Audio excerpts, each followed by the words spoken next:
خالد الغندور هدف كهربا الأول في مرمى سيراميكا كليوباترا غير صحيح.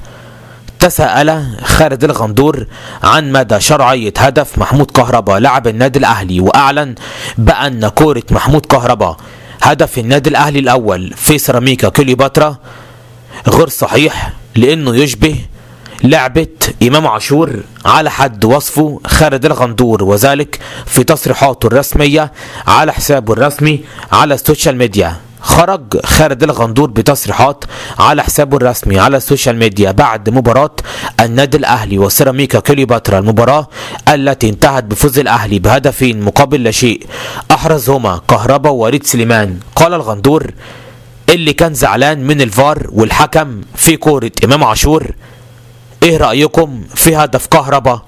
هل مش فاول على محمد شريف قبلها ولا ايه؟